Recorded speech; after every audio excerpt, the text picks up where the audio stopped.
Katni news में आपका स्वागत है।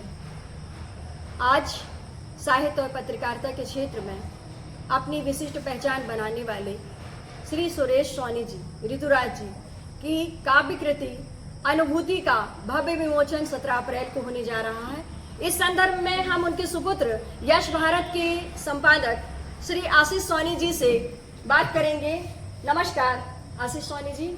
नमस्कार। आप लोगों को सबसे पहले तो बधाई हो और हमारी कटनी न्यूज के सभी परिवार के द्वारा आपको बधाई हो कि धन्यवाद, आपका बहुत बहुत धन्यवाद। अनुभूति जो कृति आज पापा जी के द्वारा, सुरेश सोनी जी के द्वारा जो बनाई जा रही है, की गई है, उस पर आप क्या कहना चाहेंगे? देखिए, सबसे पहले तो कटनी न्यूज के तमाम दर्शकों को मेरी ओर से अभिवादन और मेरा प्यार भरा नमस्कार। जहाँ तक अनुभूति की बात है, तो जब हम किसी भावना को, किसी घटना को, किसी दृश्य को पूरे मन से महसूस करते हैं, तब वो अनुभूति होती है।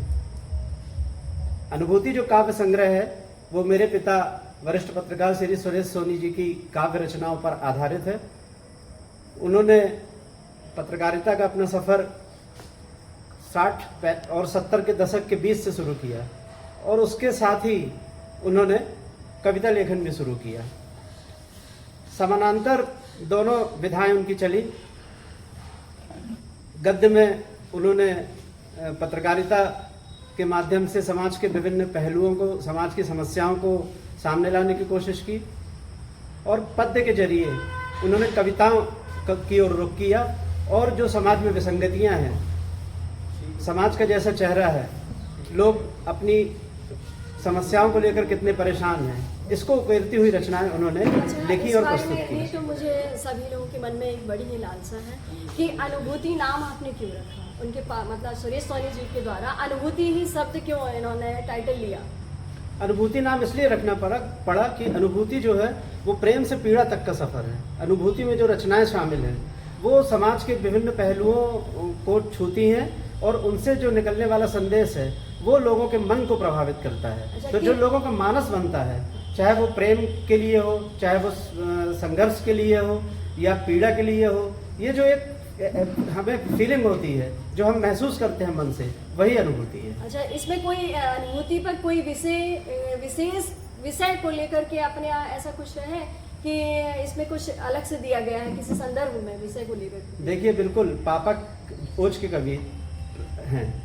उन्होंने अपनी जो रचनाएं हैं वो ज़्यादातर जो लोकतंत्र का जैसा चेहरा लोगों के सामने आता है, या जो लोग अपनी समस्याओं को लेकर सड़क से लेकर और सदन तक संघर्ष करते हैं, उनकी बात उसमें कही गई है। नेताओं के पास जिन भावना को लेकर या जिन अपेक्षाओं को लेकर लोग जाते हैं और अगर वो बात पूरी नहीं हुई या उनकी मांग पूरी नहीं हुई, तो वो भी कभी मन को आहत करती है और वो कविता का एक हिस्सा बनती है। जैसे मैं आपको बताता हूँ कि पापा की ये रचना है, बदल के झंडा सेंध लगाते दिल्ली की दीवारों में, जो उनकी सिग्नेचर पोयम है, और खाते कसमें राजघाट पे शर्म नहीं गद्दारों में, प्रजातंत्र गिरवी है अब तो खास खास हथियारों में, कोई फर्क नहीं दिखता अब नेता में बंटवारों में। इसके माध्यम से वो ये बताने की कोशिश करते हैं कि दिल्ली की सत्ता या राज्य की सत्ता किसी भी पार्टी के हाथ में रही हो, परंतु कुल मिला के सबका उद्देश्य यही होता है कि झंडे बदलो और अपना काम निकालो। परंतु मैं ये आपको बताना चाहूंगा कि ये रचना इमरजेंसी के दौर की है, जब पूरा देश आपातकाल की कठिन परिस्थितियों से जूझ रहा था। उस समय पापा ने ये रचना लिखी और जो पापा की सिग्नेचर पोयम भी बनी और मंचों पर इस कविता की बहुत मांग होती थी। मतलब समाज के लिए बहुत ही अधिक उपयोगिता रही है। बिल्कुल, कि समाज के हर पहलू पर इन्होंने फोकस किया। बिल्कुल बिल्कुल। अब जैसे मजदूरों की जो पीड़ा है या जो शोषित वर्ग की, सर्वहारा वर्ग की पीड़ा है, उसको बयां करती हुई कविता है। मिटी हाथ से यश की रेखा, साथ चले दुर्भाग, हमारे हिस्से आई आग, हमारे हिस्से आई आग। मतलब कुल मिलाकर मजदूर जो अपने खून पसीने से मेहनत करता है और किसी भी चीज का निर्माण करता है, उसके बाद उसके हिस्से पे क्या आता है, सवाल कविता का यही है। और युवा पीढ़ी के लिए आप कोई संदेश देना चाहें तो इस बार बताइए, युवा पीढ़ी के लिए क्या अनुभूति में क्या चीज़ें ऐसे संग्रहित की गई हैं कि युवा पीढ़ी आगे आए या कुछ ऐसा सीखे, कुछ उस समय बताइए। देखिए, कविताओं के विषय बहुत सारे हैं। पापा की जो काव्य संग्रह आया है, ये अनुभूति, इसमें करीब 108 रचनाएं शामिल हैं और आप ये समझ सकती होंगी कि इन 108 रचनाओं में बहुत सारे विषयों को छुआ गया है, बहुत सारे विषयों को स्पर्श किया गया है। अगर सर्वहारा वर्ग की पीड़ा भी है तो प्रेम भी है। किस तरह से अंतर्मन से प्रेम आह्लादित होता है, किस तरह से लोगों के मन की पीड़ा बाहर आती है। इसके अलावा प्रकृति का कैसा स्वरूप सामने आता है। इन सब बातों को लेकर, इन जज्बातों को लेकर, इन एहसासों को लेकर कवि श्री सुरेश सोनी जी ने अपनी कलम चलाई है और उसे कविता का रूप दिया है। इन 108 रचनाओं के माध्यम से ही हम इस अनुभूति को आपके समक्ष प्रस्तुत कर पाए। जैसा कि सुरेश सोनी जी के द्वारा ये अनुभूति एक काव्य कृति बनाई गई है, लिखी गई है, जो अंतर्मन से लिखी गई है, एक आंतरिक अनुभूति का आधार बना करके जो उनके मन में आया।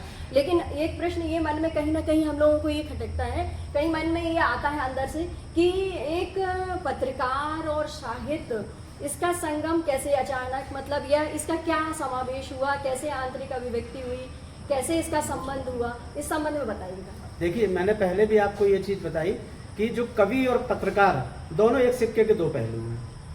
कवि जो होता है वो कविता के माध्यम से अपनी बात रखता है और पत्रकार जो होता है वो अपने आर्टिकल के माध्यम से, आलेख के माध्यम से, मतलब एक गद्य की विधा है और एक पद्य की विधा है, पर समान नज़र होती है दोनों की समाज के ऊपर। जो भी समाज में घट रहा है, जो भी रोज की दिनचर्या में हम देख रहे हैं, जो भी चीजें सामने आ रही हैं, उसको दोनों लोग, कवि हो चाहे पत्रकार हो, दोनों अपने अपनी तरह से ग्रहण करते हैं और अपनी कलम के माध्यम से समाज के सामने रखते हैं और अंततः वो समाज का आईना बनता है। मेरा यह कहने का मतलब है कि कवि जो होता है, जैसे एक व्यक्ति पुत्र को जन्म देता है ना, तो वो उसकी संतति है। इसी तरीके से कवि जब कविता को जन्म देता है तो वो उसकी संतति है। तो एक तरीके से जिस तरह से कविता जिन पीड़ाओं के साथ और जिन एहसासों के साथ बाहर आती है, वही एक तरह से अनुभूति बनती है। तो कवि और पत्रकार दोनों, मैं समझता हूँ, एक दूसरे के पूरक है और दोनों ही समाज को दिशा देने का काम कर रहे हैं। मतलब दोनों ही एक सिक्के के पहलू हैं। बिल्कुल बिल्कुल बिल्कुल, दोनों ही जरूरी है। बस बिल्कुल, दोनों की विधा अलग अलग है, बस बाकी वो समाज पर वो समान नजर रख रहे हैं दोनों।